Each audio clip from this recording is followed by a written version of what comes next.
Comment ça va? Bonjour.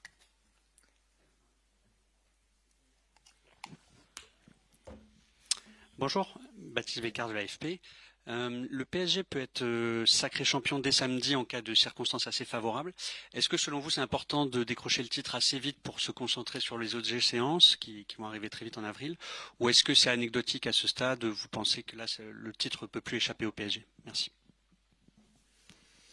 Bonjour à tous. Me parece totalmente anecdótico. Je crois que c'est totalement anecdotique. Nuestra intención es quedan Notre 8 partidos de liga. intention, c'est qu'il reste encore 8 matchs de Ligue et nous voulons être compétitifs parce que ça nous donnera accès à une préparation idéale pour les autres compétitions. Bonjour coach, Arthur Perrault RMC.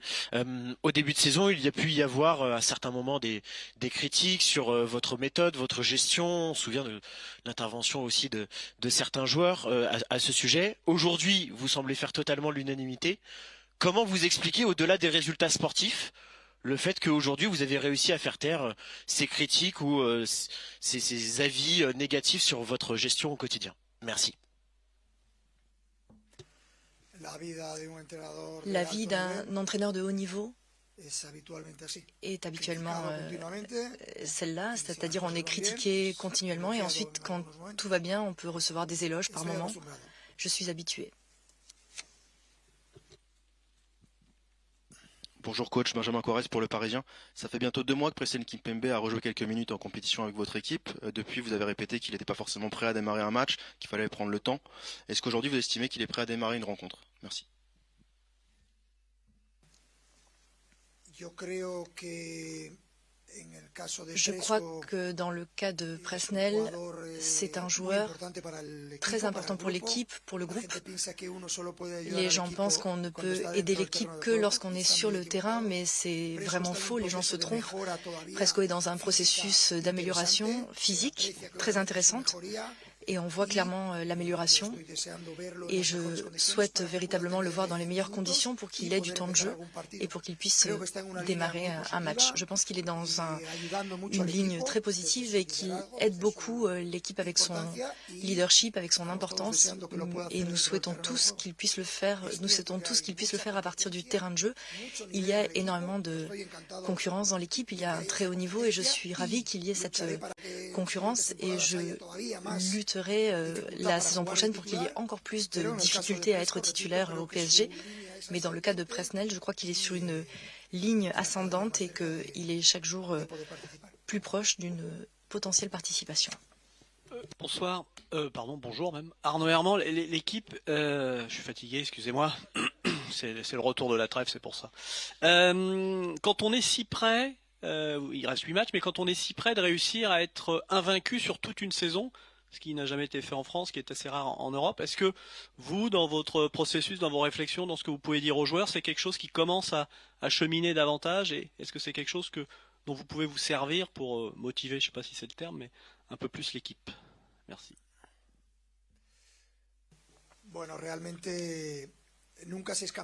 Réellement, on n'est jamais champion jusqu'à ce que ce soit mathématiquement acquis, mais virtuellement, on peut se sentir champion déjà. Je crois que nous sommes la meilleure équipe de la Ligue 1 et le classement le démontre.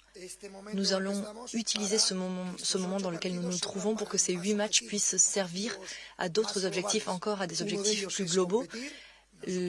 L'un de ces objectifs, c'est d'être compétitif. Nous aimons jouer, nous aimons être compétitifs face à tous les adversaires.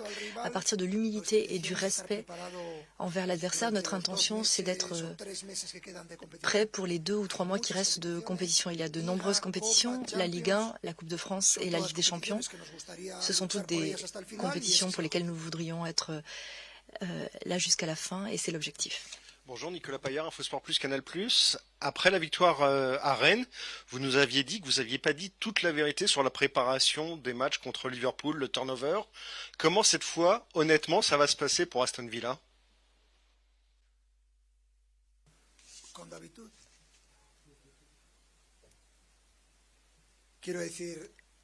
Ce que je veux dire, c'est que c'est évident qu'il y a des compétitions qui sont plus importantes que d'autres, c'est une évidence. Je n'invente pas la pénicilline. Mais à partir de là, pour pouvoir obtenir ce que nous essayons d'obtenir, nous avons besoin de tous les joueurs. C'est un message que j'envoie en continu à mes joueurs dans le vestiaire. Tout le monde. Bien sûr qu'il y en a qui jouent plus. Et dans ce cas-là, je crois que notre équipe a 17 joueurs qui ont minimum 2000 minutes de jeu. J'aimerais qu'il y en ait plus, mais c'est le chiffre, plus ou moins, qu'on peut avoir. Mais ce qui est important, c'est que quand on fait partie d'une équipe, tu ne sais pas quel jour ta participation va être décisive. C'est possible que tu ne joues pas beaucoup durant la saison, mais que les 3 derniers mois, tu puisses être titulaire. C'est tout à fait possible de saisir ta chance et que tu puisses marquer le but décisif qui puisse donner un trophée. Donc moi, bien sûr, je motive mes joueurs pour qu'ils n'aient jamais une pensée aussi individuelle, mais bien une pensée collective. Quand tu fais partie d'un collectif, parfois tu es celui qui marque le but, parfois tu es le remplaçant ou tu es celui qui reste en tribune. Mais quand tu fais partie d'une équipe, tu dois être prêt pour aider l'équipe dans toutes les situations, que ce soit les situations positives ou les situations négatives. Et ça, c'est un petit peu le message que je crois transmettre à mon équipe et que l'on peut voir, il me semble. Bonjour coach, Bruno Salomon, ici par Île-de-France. Dans quel état d'esprit vous avez retrouvé vos joueurs, dans quel état sont-ils? Et vous, êtes-vous excité par ce mois d'avril qui arrive et qui semble passionnant pour ce PSG? Merci beaucoup. Les joueurs sont rentrés dans un très bon état. Quand ils partent en sélection et qu'ils reviennent, on se pose toujours des questions, mais ils reviennent toujours dans le même état. C'est un groupe merveilleux au moment de travailler. Il y a toujours une excellente atmosphère et en ce sens-là, tout va bien. Et je me sens presque pareil. Alors voyons, aujourd'hui on est le 28 mars et je me sens presque pareil que le 28 mars 2024. On était presque champion de Ligue 1, on était en demi-finale de Coupe de France, et en Ligue des Champions, on était en quart de finale. Donc je me sens vraiment dans un état similaire à celui de l'an dernier, avec l'intention, bien sûr, puisque l'heure de donner les bulletins s'approche. Donc l'équipe a beaucoup de joueurs très jeunes qui ont 1 an de plus d'expérience, mais ils ont toujours ce même espoir et cette même envie de bien faire le travail. Bonjour, Gary De Jésus ici pour Stats Perform. J'avais une question sur Kvaratskhelia. Je voulais savoir quels sont qu'est-ce qu'il a amené en plus en termes de qualité dans votre jeu et en quoi il vous a surpris, s'il y a des qualités qui vous ont surpris à son arrivée. Merci.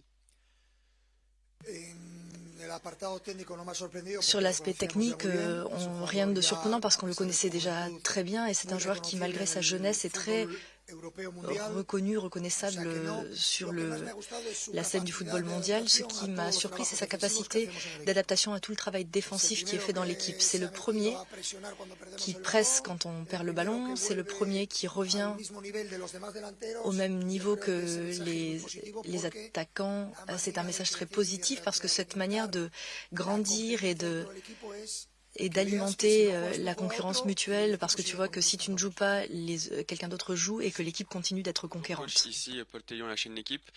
Hier, Hansi Flick, après le match, se plaignait de la répétition des matchs tous les 2-3 jours et expliquait que ça pouvait atténuer la qualité des compétitions. Vous avez enchaîné beaucoup de matchs avec la Coupe de France, la Ligue des Champions et la Ligue 1. Est-ce que vous êtes d'accord avec Hansi Flick?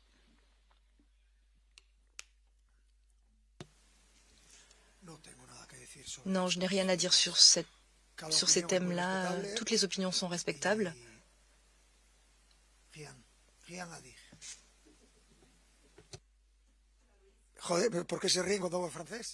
Pourquoi est-ce que vous rigolez quand je parle français? C'est ma prononciation des Asturies, mais... Hola, Clara. Aujourd'hui, c'est deux pour tout le monde. Hola, Luis, Clara. Bonjour Luis, j'ai l'impression, dans un bon sens du terme, que tout le monde croit aveuglément en ton idée de jeu. Est-ce que c'est l'une des raisons du succès de ce PSG? Et quelle est l'importance de la croyance des joueurs en ton idée de jeu? Je suis désolée, Clara, mais je ne suis pas d'accord aujourd'hui. On y croyait parce qu'on gagne aujourd'hui, mais bon, en réalité, on n'a jamais vraiment perdu, mais quand on était peut-être un peu moins bien, les gens croyaient moins. Non, Je ne crois pas en cela. Tous les joueurs sont convaincants, plus ou moins, pour leurs joueurs. Toutes les équipes jouent avec l'idée que chaque entraîneur tente d'injecter dans leur tête. C'est sûr qu'il y a probablement de meilleures manières de jouer, il y en a aussi des pires, et je crois qu'en ce sens-là, et je le dis vraiment de façon très ouverte, ce que je tente de transmettre à mes joueurs, cette idée que je tente de leur transmettre, c'est de jouer avec le ballon, d'être dominateur, et c'est quelque chose qui leur plaît beaucoup, un football qui leur plaît. Bien sûr qu'on pourrait faire d'autres choses, mais en ce sens-là, je crois que je me comporte de la même manière que la majorité des entraîneurs avec leurs joueurs et des joueurs avec leurs entraîneurs. Julien Franc pour Radio France. Vous allez affronter une équipe de Saint-Etienne qui avait été assez surprenante au match aller au Parc des Princes face à vous. Un match qui va se dérouler dans un contexte un peu particulier parce qu'il y a des soucis avec les supporters stéphanois. Quel type de match vous attendez? Merci.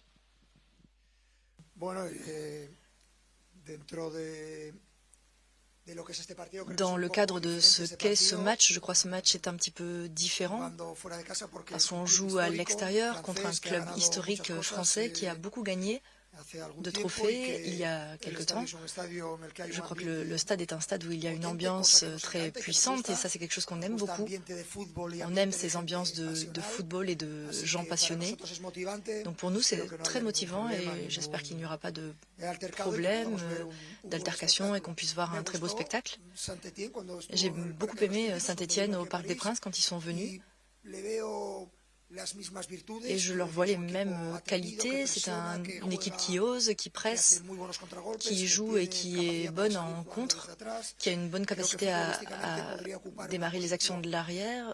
C'est une équipe qui pourrait être dans une meilleure situation en termes de classement, mais c'est vrai que là, ils sont en zone rouge et nous allons essayer d'entrer dans ce match comme d'habitude, essayer d'être dominateur et c'est sûr qu'on va rencontrer des complications, on en est conscient. Bonjour coach, Ilyes Peters, 90 000. Ce matin, on a pu voir quelques très jeunes joueurs participer à l'entraînement. Il y avait Noam Camara, Ibrahim Mbaye notamment. Est-ce que vous pouvez nous en dire plus sur la place que vous accordez et que vous attribuez aux jeunes du centre de formation dans votre projet du PSG? Merci. Je crois que nous sommes un club qui forme de très nombreux joueurs et pour moi et pour mon staff en tant qu'entraîneur, on aime beaucoup voir ces joueurs et c'est quelque chose qui devient tout à fait habituel. Les U19, les U21 qui viennent s'entraîner avec nous une semaine, 2 ou 3.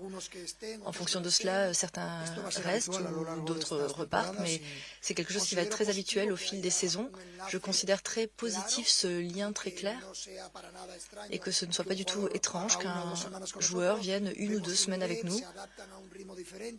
On voit que les joueurs s'adaptent à des choses différentes, à un rythme différent, et je considère que c'est quelque chose d'important et quelque chose qui va devenir habituel au fil des saisons, je vous le répète. Bonjour coach, Donia Mesli pour ATS. On voit certains joueurs progresser sous vos ordres, notamment dans l'intelligence de jeu. Comment les stimulez-vous au quotidien dans cet aspect? Merci. Je ne sais pas. C'est vrai, je ne sais pas. Je crois que ce que j'essaie de faire, c'est ce que j'ai toujours fait en tant qu'entraîneur. Faire en sorte qu'une idée attirante, avoir le ballon et le récupérer rapidement quand on le perd, c'est quelque chose qui est très attractif pour tous les joueurs et ensuite le faire de façon courageuse, en osant. Je crois qu'il y a beaucoup à voir avec la direction sportive. Les joueurs que nous avons fait signer correspondent à un profil que nous recherchions et je crois qu'en ce sens-là, il y a de plus en plus de concurrence à chaque poste. Je répète que c'est quelque chose de vital et c'est toujours très gratifiant que les joueurs se sentent bien et qu'ils puissent développer leur carrière et qu'ils s'améliorent.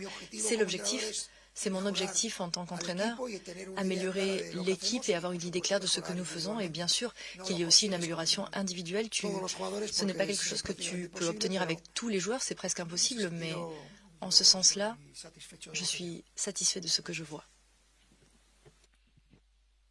Rebonjour Luis. C'était une semaine particulière pour Marquinhos qui a eu une triste nouvelle cette semaine avec la fausse couche de sa compagne. Est-ce que vous avez ressenti le besoin d'échanger avec lui? Est-ce que lui a ressenti le besoin d'échanger avec vous? Et par rapport à ce week-end, est-ce qu'on peut imaginer un programme adapté le concernant avec peut-être un non-déplacement pour le laisser récupérer en famille? Merci.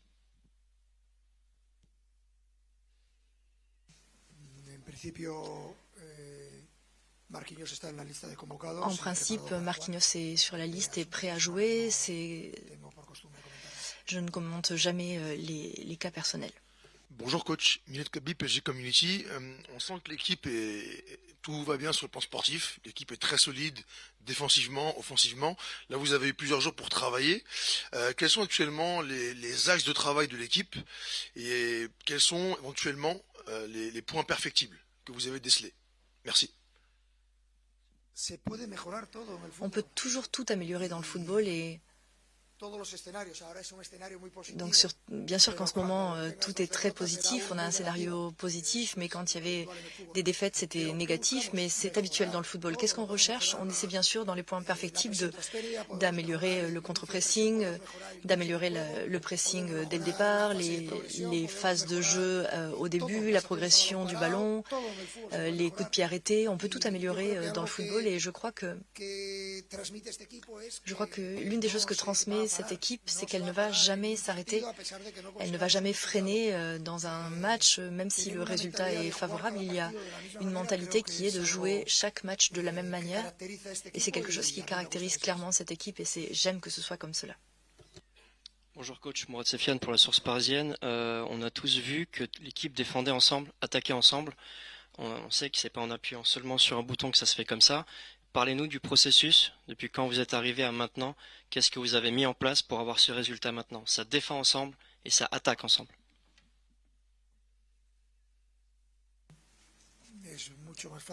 C'est beaucoup plus simple que ça n'en a l'air.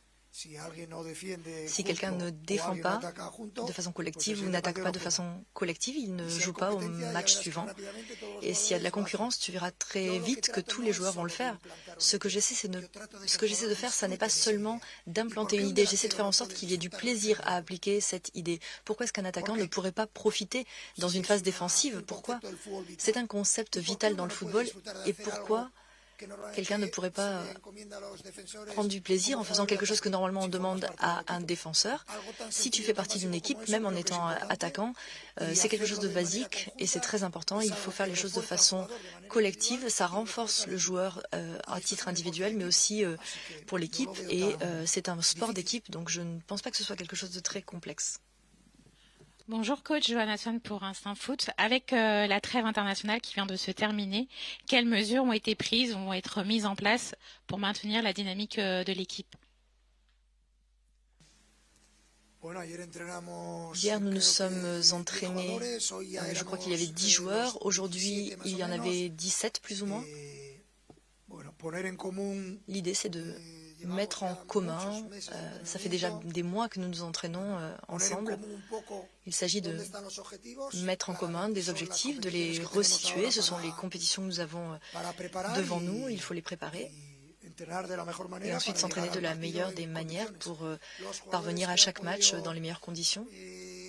Les joueurs qui ont pu se reposer, ceux qui ne sont pas allés en sélection, ont travaillé de façon individualisée. Ceux qui reviennent de leur sélection en fonction du temps de jeu en sélection pourront se reposer, plus ou moins, tout dépend des minutes de jeu. Il s'agit d'équilibrer tout ça. C'est quelque chose de très habituel après une trêve internationale.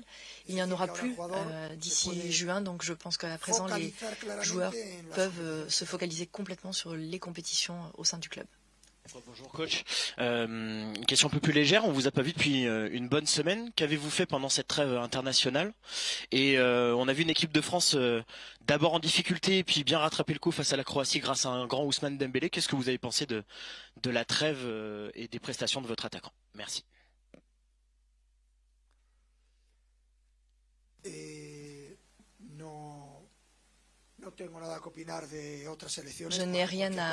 Je n'ai pas d'avis sur les autres sélections parce que quoi qu'on dise, on est souvent mal interprété et ça aura l'air rien à dire là-dessus. Et qu'est-ce que j'ai fait? J'ai essayé de prendre un peu le soleil, mais il n'y en avait pas en Espagne. Le soleil était à Paris tout le temps. Je crois que j'aurais dû rester ici. Merci.